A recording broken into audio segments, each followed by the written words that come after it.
Hello বন্ধুরা, আমি সাগর নীল। আজকে এই ভিডিওতে বেশ কিছু সিনেমা সংক্রান্ত বিষয় আপনার সঙ্গে আলোচনা করব।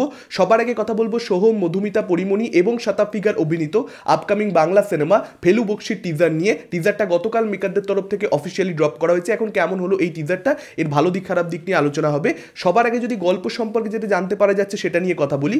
একজন ভদ্রলোক, তার ছেলের অস্বাভাবিক মৃত্যু হয়েছে এবং সেটা তদন্ত করবার দায়িত্ব সে ফেলু বক্সিকে সঁপে দিচ্ছে। ফেলু বক্সির ভূমিকা এখানে অভিনয় করছেন সোহম এবং সে দেবযানীর সঙ্গে দেবযানী চরিত্রে এখানে অভিনয় করছেন মধুমিতা।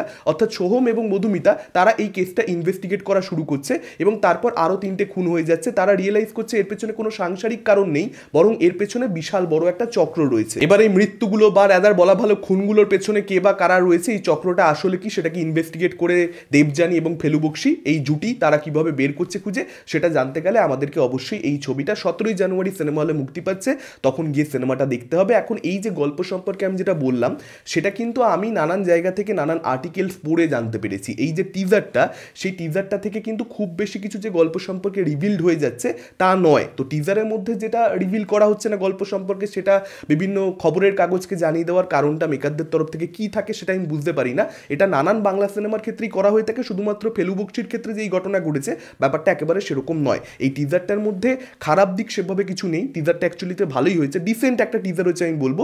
কিন্তু টিজারটার মধ্যে গল্প সম্পর্কে যদি আরেকটু কিছু জানানো হতো, অডিয়েন্সকে যদি ইন্টারেস্টেড করা যেত, আমার মনে হয় সেটা অনেকটা বেটার হতো। এখানে গল্প সম্পর্কে অডিয়েন্সকে খুব যে ইন্টারেস্টেড করা যাচ্ছে সে কথা বলতে পারবো না। এছাড়া কিন্তু টিজারটার মধ্যে অনেকগুলো পজিটিভ রয়েছে, যেমন সোহমকে আমরা এখানে অ্যাকশন করতে দেখতে পাবো এবং ছবির মধ্যে কিন্তু বেশ ভালো পরিমাণেই অ্যাকশন থাকবে, বেসিক অ্যাকশন, খুব হাইফাই কিছু অ্যাকশন নয়। হিন্দি সিনেমা, সাউথের সিনেমাতে আমরা যা দেখতে পাই তা আজকের দিনে একটা বাংলা ছবিতে এটা এক্সপেকটেশনও রাখা যায় না। তবে একটা হালকা ফুলকা অ্যাকশন দেখতে পাওয়া যাবে, যেটা কিন্তু টিজার লেভেলে এমনি প্রমিসিং লাগছে এবং ব্যাকগ্রাউন্ড মিউজিকও ঠিকঠাক ছিল।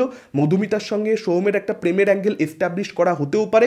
মধুমিতার ক্যারেক্টারটা সোহমের অ্যাসিস্ট্যান্ট হিসেবে কাজ করতে চায় এরকমটাও আমি জানতে পারলাম। ফলত মধুমিতার ক্যারেক্টারটা সোহমকে মেবি পছন্দ করে এবং সোহমের ক্যারেক্টারটা প্রচণ্ড বেশি স্ট্রিক্ট, প্রচণ্ড বেশি সিরিয়াস, এরকম একটা ইকুয়েশন আমরা দেখতে পেতে পারি যে সোহমের ক্যারেক্টারটা এসব প্রেমে টেমে এসব বিশ্বাস করে না বা এরকম একটা কোনো সম্পর্কে তার অ্যাসিস্ট্যান্টের সঙ্গে সে জড়াতে চায় না, এরকম একটা অ্যাঙ্গেল মেবি থাকতে পারে। এটা সম্পূর্ণরূপে আমার প্রেডিকশন, আমি ভুলও প্রমাণিত হতে পারি। টিজারের মধ্যে একটা দৃশ্য দেখে মনে হলো মধুমিতাকে সম্ভবত এই ছবিতে অ্যাকশন করতে দেখতে পাবো আমরা একটা জায়গাতে। যদি সেটা সত্যি হয় সেক্ষেত্রে আমি তো প্রচণ্ড বেশি ইন্টারেস্টেড থাকবো সেই পার্টিকুলার দৃশ্যটা দেখবার জন্য, যে মধুমিতা কীরকম অ্যাকশন করেছেন। তার কারণ নর্মালি কিন্তু আমরা দেখতে পাই না বাঙালি অভিনেত্রীদেরকে অ্যাকশন করতে, সেই সুযোগটাই তারা পান না। মধুমিতা যদি সেই সুযোগ পান, যেটা ধরুন মির্জা ছবির ক্ষেত্রে ঐন্দ্রিলা পেয়েছিলেন এবং তিনি সেটাকে খুব সুন্দর করে কাজেও লাগিয়েছিলেন, সেই জিনিসটা মধুমিতা কতটা সফলভাবে করতে পারছেন দেখবার জন্য আমি মুখিয়ে থাকছি। এবং টিজারটাকে যেভাবে এন্ড করা হয়েছে সৌমের সঙ্গে শতাব ফিগারের একটা ফেস অফ, সেই জিনিসটাও কিন্তু কোথাও একটা ভালোই ছিল, ঠিকঠাক নোটে টিজারটাকে এন্ড করা হয়েছে। এবং পরিমণির ক্যারেক্টারটা কিন্তু মিস্টেরিয়াস,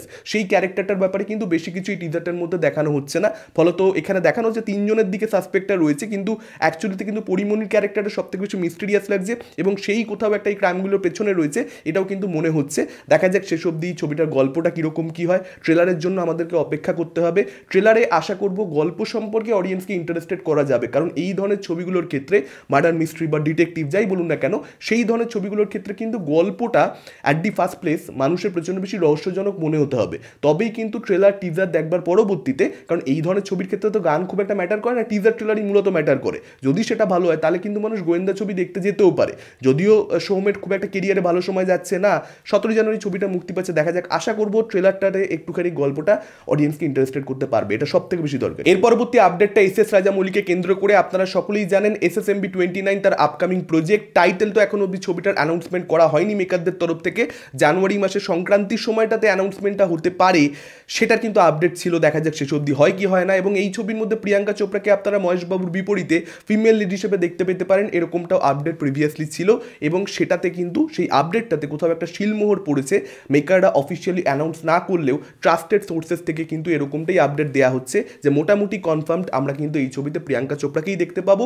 এবং শুধুমাত্র সেটাই নয়, তার সঙ্গে সঙ্গে প্রিয়াঙ্কা চোপড়া কিন্তু এই ছবিতে কাজ করবার জন্য প্রিপারেশন নেওয়া শুরু করে দিয়েছে। এবং যদি এটা শেষ অবধি, যদি আপডেটটা সত্যি প্রমাণিত হয়, সেক্ষেত্রে 6 বছর পরে কিন্তু প্রিয়াঙ্কা চোপড়ার এই ছবির মাধ্যমে অ্যাকচুয়ালি কামব্যাক হতে চলেছে। 6 বছর বলাও ভুল, তার কারণ 2025-এর এপ্রিল মাসে শুটিংটা স্টার্ট হবে। 2025-এর শুরুর দিক থেকেও নয়, এপ্রিল মাসে শুটিংটা স্টার্ট হবে। অর্থাৎ প্রি প্রোডাকশনে কতটা সময় এখানে এস রাজামৌলি নিচ্ছেন, তার লাস্ট ছবি সেই কবে মুক্তি পেয়েছে 2022-এ, তারপর 3 বছর তার শুটিং শুরু করতে লেগে যাচ্ছে এবং শুটিংটা চলবে 2026-এর এন্ড অবধি, 2027-এ কোনো এক সময় ছবিটা মুক্তি পাবে, এরকমটাই কিন্তু আপডেট আপাতত রয়েছে। তবে এত বড় ছবি রাজামৌলি বর্তমানে বানাচ্ছেন, 2027টা কখন 28 হয়ে যাবে, ইনফ্যাক্ট 29ও যে হয়ে যেতে পারে, যদি হয়ে যায় আমি কিন্তু অবাক থাকবো না। তার কারণ প্রি প্রোডাকশানে এতটা সময় লাগবে রাজামৌলির, এটা কিন্তু আমরা কেউ ভাবিনি। যদি প্রি প্রোডাকশানে এতটা টাইম লাগে তাহলে শুটিংয়ে আরও ডিলে হতে পারে, এবং সেটা ছবিটাকে উন্নত করবার জন্যই হতে পারে। পোস্ট প্রোডাকশানেও সে ডিলে আমরা দেখতে পেতে পারি। ফলত এই যে রিলিজ ডেটের অ্যানাউন্সমেন্টটা, যেটা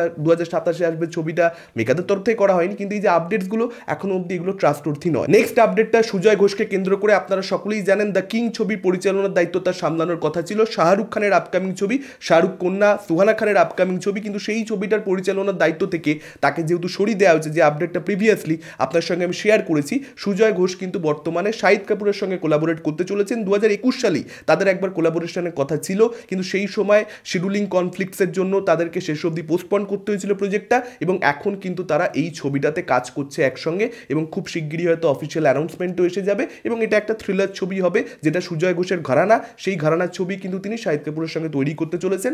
এখন দেখা যাক ছবিটা কিরকম কি হয়। এর পরবর্তী আপডেটটা পুষ্পা 2কে কেন্দ্র করে। শুধুমাত্র ওয়েস্ট বেঙ্গল থেকে 3 সপ্তাহে এই ছবিটার কালেকশন হয়েছে নেট 43 কোটি টাকা। নেট কালেকশন 43 কোটি মাত্র 3 সপ্তাহে। কি কালেকশন করেছে ছবিটা ওয়েস্ট বেঙ্গল থেকে, ভাবা যায় না, জাস্ট অসম্ভব ভালো কালেকশন। এবং এরকম কালেকশন আবার কবে কোন ছবি আসবে, এরকম বড় কালেকশন ওয়েস্ট বেঙ্গল থেকে করে নিয়ে যাবে, এটা বলা খুবই কঠিন। কারণ এত বড় কালেকশন দেখুন 25-30 কোটি ওই রেঞ্জে হয়, কিন্তু শাহরুখ খানের কালেকশন যেটা ছিল জওয়ানের, সেটাকেও কোথাও একটা চ্যালেঞ্জ দিয়ে দিয়েছে পুষ্পা 2। এটা পুষ্পা 2 রিলিজের সময় বলা হলেও হয়তো সবাই বলতো যে হ্যাঁ অনেক বড় করবে, কিন্তু শাহরুখ খানের জওয়ানটা ওই রেকর্ডটা হয়তো ভাঙবে না। কিন্তু সেই জিনিসটাও কিন্তু এখন পুষ্পা 2 করে দেখাচ্ছে। ফলত পুষ্পা 2 কে বলতে পারে যে লাইফ টাইমে 50 কোটি টাচ করে ফেললো ওয়েস্ট বেঙ্গলে, খুব সম্ভাবনা রয়েছে। কারণ লাস্ট উইকেও কিন্তু পুষ্পা 2 এর ভালো রকম একটা বুকিং দেখতে পাওয়া গেছে ওয়েস্ট বেঙ্গলে, তৃতীয় সপ্তাহে এসেও। ফলত চতুর্থ সপ্তাহে এখনও 31শে ডিসেম্বর, 1 জানুয়ারি 50 টাচ করে ফেলতেই পারে, কিছু অবাক হওয়ার থাকবে না। এর পরবর্তীতে কথা বলবো বেবি জনের বক্স অফিস কালেকশন নিয়ে। বরুণ ধাওয়ানের ছবি, যে প্রজেক্টের সঙ্গে অ্যাটলি নিজে যুক্ত ছিলেন, কালিস হচ্ছে পরিচালক ছবির, সেই ছবিটা কিন্তু একদম মুখ থুবড়ে পড়েছে ডিজাস্টার বক্স অফিস কালেকশন। প্রথম দিন 11 কোটি 25 লক্ষ টাকা নেট কালেকশন হয়েছে, দ্বিতীয় দিন 4 কোটি 75 লক্ষ টাকা, তৃতীয় দিন 3 কোটি 65 লক্ষ টাকা, চতুর্থ দিন 4 কোটি 25 লক্ষ টাকা, সব নেট কালেকশন। ফলত আজকে যে কালেকশনটা হবে সেটা মিলিয়ে খুব জোর হলে 5 দিনের ফার্স্ট উইকেন্ড, তা সত্ত্বেও সেটা কিন্তু 30 টাচ করতে পারবে না বলেই মনে হচ্ছে। ম্যাক্স টু ম্যাক্স 30 হবে, ম্যাক্স টু ম্যাক্স। ফলত এটা একটা ডিজাস্টার উইকেন্ড হয়েছে বেবি জনের জন্য, এবং এই ছবিটা শোজ অলরেডি কমা শুরু করে দিয়েছে, আগামী দিনে আরও কমবে। সোমবার থেকে দেখবেন শোজ নেই, এটা বান্ডিল হয়ে যাবে খুব শিগগিরই। আর এই ছবিটা সত্যি বলতে কিচ্ছু হওয়ার নয়। এটা ছিল আজকের ওভারঅল আপডেটস। আপনাদের কি মতামত এই আপডেটগুলোকে কেন্দ্র করে? কোন আপডেট নিয়ে আপনারা সবচেয়ে বেশি এক্সাইটেড? ডেফিনেটলি আপনারা সেটা আমাদের কমেন্ট করে জানাতে পারেন। এই ভিডিওটা ভালো লাগলে লাইক করতে পারেন, শেয়ার করতে পারেন। আমাদের চ্যানেল নতুন হলে চ্যানেলটাকে অবশ্যই সাবস্ক্রাইব করতে পারেন। আজকের মতন টাটা, চোখ রাখুন পরবর্তী ভিডিওতে।